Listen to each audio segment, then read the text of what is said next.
মাদহানি সংগ্রহের জন্য স্থানীয় মানুষদের অসাধারণ কৌশল প্রয়োজন হয়, যা বিপজ্জনক ক্লেফোস এ চড়াইয়ের মাধ্যমে সম্পন্ন হয়। এই কৌশলগুলি শুধু শারীরিক দক্ষতারই প্রমাণ নয়, বরং বংশ পরম্পরায় গড়ে ওঠা অভিজ্ঞতার ফল। স্থানীয়রা ইতিহাস জুড়ে মাদহানি ব্যবহার করে বিভিন্ন রোগের চিকিৎসায়, এবং এটি আফ্রোডিসিয়াক হিসেবে পরিচিত। তাদের বিশ্বাস, মদহানির এই বিশেষ গুণাগুণের কারণে এটি কেবল শরীরের স্বাস্থ্যের জন্য নয়, বরং প্রেমের সম্পর্কের জন্য গুরুত্বপূর্ণ। গুরুং উপজাতির সদস্যরা ৭৫০০ বছরের পুরানো পদ্ধতি ব্যবহার করে মাদহানি শিকার করে, যা এখন শুধুমাত্র এক পরিবার দ্বারা পরিচালিত হচ্ছে। এই পরিবারের কাছে রয়েছে এ প্রাচীন শিল্পের রক্ষক হিসেবে পরিচিতির এক বিশেষ গৌরব। মৌমাছিরা সাধারণত একত্রে কাজ করে এবং প্রতিটি কলোনি সমন্বিতভাবে তাদের বাসা তৈরি করে। এদের সংখ্যা ১০০০০০ পর্যন্ত হতে পারে। এই বৃহৎ সংখ্যক মৌমাছিরা যখন একত্রিত হয়, তখন তাদের সহযোগিতার শক্তি সত্যিই অবাক করার মতো।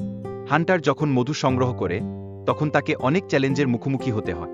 মৌমাছিরা তাকে আক্রমণ করতে পারে এবং তার নিরাপত্তার রশির ওপর নির্ভর করে।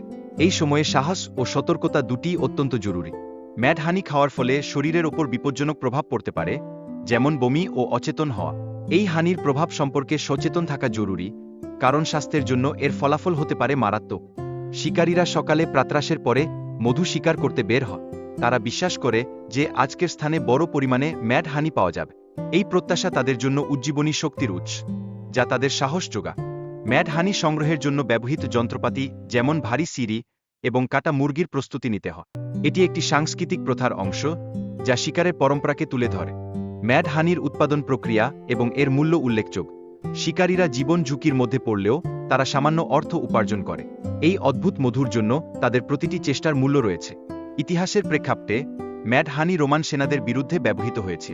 এটি একটি প্রাচীন জীবাণু অস্ত্র হিসেবে বিবেচিত, যা যুদ্ধের পটভূমিতে এক ভিন্ন মাত্রা যোগ করেছে। ম্যাডহানির সঠিক মাত্রা গুরুত্বপূর্ণ।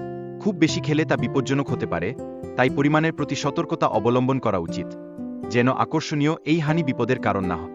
ম্যাডহানি খাওয়ার পর শরীরে বিভিন্ন পরিবর্তন ঘটে।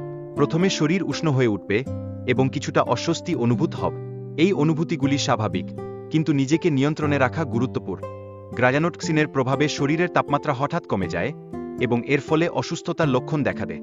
আমি এ নিয়ে উদ্বিগ্ন অনুভব করি, কারণ এমন পরিস্থিতি কখনো কখনো খুবই বিপজ্জনক হতে পারে। ওষুধের কার্যকারিতা উপভোগ করতে হলে ডাক্তারদের পরামর্শ মেনে চলা উচিত। আমি ২-৪ ঘন্টার মধ্যে বিষমুক্ত হয়ে যাই এবং সুস্থ হয়ে উঠি, কিন্তু এই অভিজ্ঞতা আমাকে সতর্ক করে দেয় যে স্বাস্থ্য জিনিসটির প্রতি যত্নবান থাকা আবশ্যক। ম্যাডহানি সংগ্রহ করা ঝুঁকিপূর্ণ এবং দক্ষতার প্রয়োজন। গুরুংরা একটি সমৃদ্ধ সাংস্কৃতিক ঐতিহ্য রক্ষা করে, যা ভবিষ্যৎ প্রজন্মের কাছে পৌঁছানো উচিত। এই ঐতিহ্য ডান হাতে থাকা উচিত, যেন এটি একটি জীবন্ত ইতিহাস হয়ে থাকে।